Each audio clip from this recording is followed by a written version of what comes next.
Syahraza. Saya Kania Kadesiana Sari. Saya Zanur Amalia Baidin. Kami akan membawakan dakwah yang berjudul Peran Pemuda dalam Islam.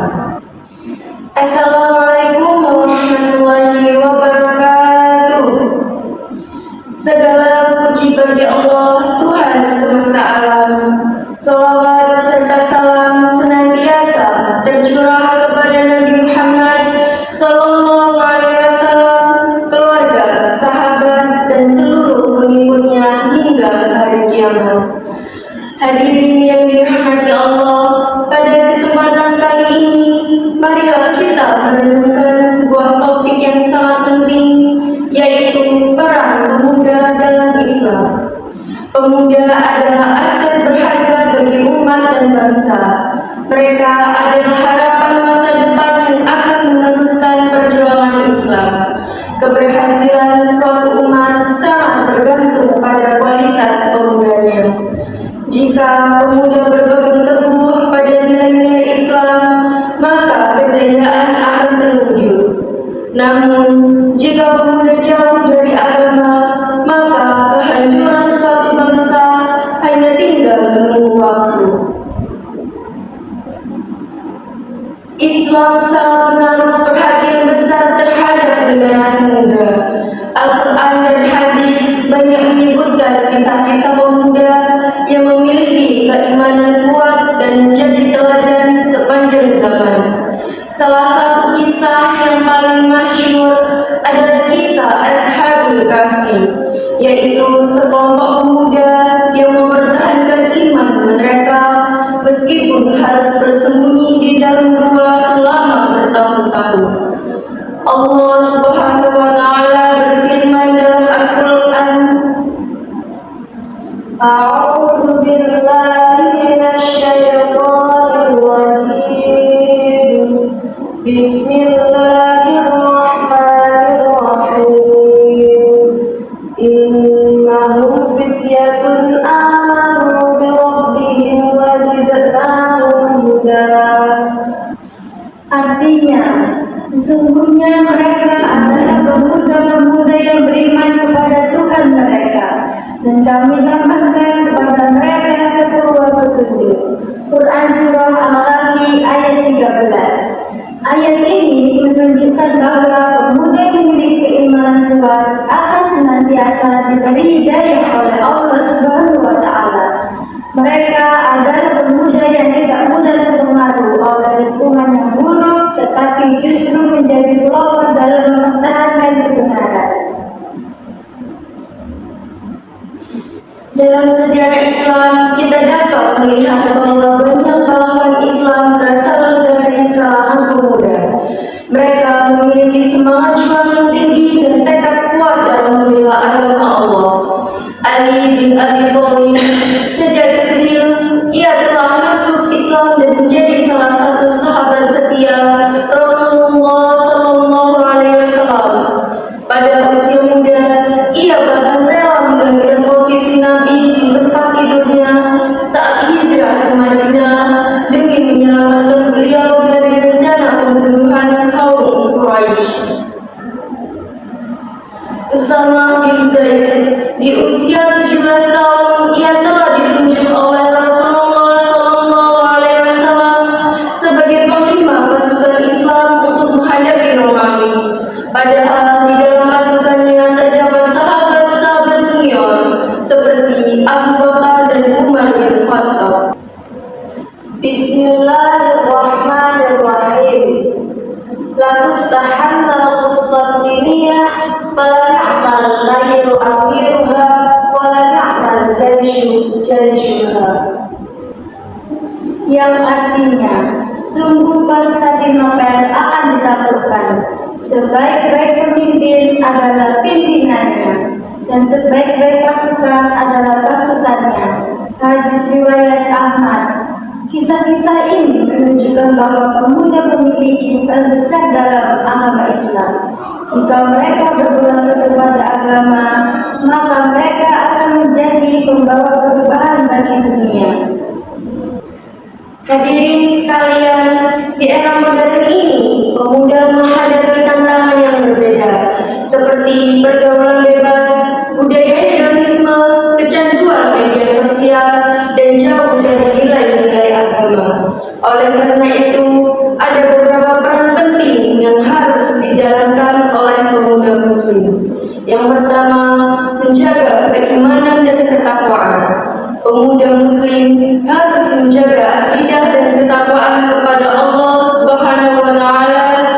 Jangan sampai terjerumus dalam pergaulan bebas dan perbuatan maksiat. Rasulullah Shallallahu Alaihi Wasallam bersabda, Bismillahirrahmanirrahim. Sab'ah yudhilluhum lillah fi dhillihi yawma la yudhillu illa dhilluh wa syab'ah fi ibadatin lillah. Yang artinya ada 7 golongan yang akan mendapatkan naungan Allah Subhanahu wa taala pada hari yang tidak ada naungan selain naungannya. Di antaranya adalah seorang pemuda yang tumbuh dalam ibadah kepada Allah. Hadis riwayat Bukhari dan Muslim.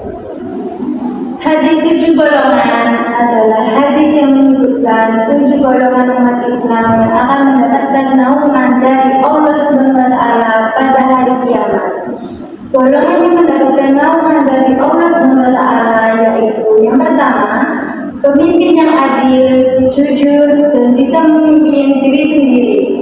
Yang kedua, pemuda yang berdewasa dalam ketaatan kepada Allah Subhanahu wa taala. Yang ketiga, 2 orang yang saling mencintai di jalan Allah Subhanahu wa taala. Yang keempat, seseorang laki-laki yang menolak diajak berzina. Yang kelima, seseorang yang bersedekah dengan menyembunyikan. Yang terakhir, seseorang yang mengingat Allah Subhanahu wa taala sendirian, lalu kedua matanya berlinang air mata. Yang kedua, menuntut ilmu. Ilmu adalah kunci kejayaan. Pemuda harus giat menuntut ilmu, baik ilmu agama maupun ilmu dunia. Dengan ilmu mereka bisa berkontribusi bagi kemajuan umat Islam. Rasulullah Shallallahu Alaihi Wasallam bersabda, Bismillahirrahmanirrahim. Man salaka thariqan yaltamisu fihi 'ilman sahala lillah lahu bihi thariqan ilal jannah. Yang artinya, barang siapa yang menempuh jalan untuk mencari ilmu, Allah akan memudahkannya baginya jalan menuju surga. Hadis ini menegaskan bahwa menuntut ilmu adalah ibadah yang besar pahalanya. Allah Subhanahu wa taala memberikan kemudahan kepada siapa saja yang bersungguh-sungguh mencari ilmu dalam upaya mendekatkan diri kepadanya. Selain itu, hadis ini juga mengandung makna bahwa menuntut ilmu dapat membawa kesuksesan. Ketiga, menjadi pemimpin yang bertanggung jawab. Pemuda harus siap menjadi pemimpin yang amanah. Rasulullah Shallallahu Alaihi Wasallam bersabda, Bismillahirrahmanirrahim. Kullakum ra' wa kullakum mas'ul an ra'iyati.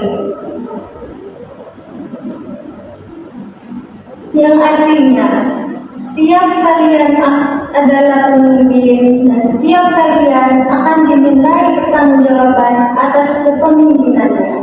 Hadis riwayat Bukhari dan Muslim. Dari hadis ini, artinya pemimpin tidak selalu berarti seseorang presiden atau pejabat negara, tetapi bisa juga menjadi pemimpin dalam komunitas, organisasi, bahkan dalam keluarga. Keempat, menggunakan teknologi untuk kebaikan.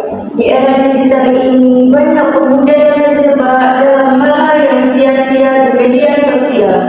Padahal, teknologi bisa digunakan untuk menyebarkan dakwah Islam, membangun bisnis halal, dan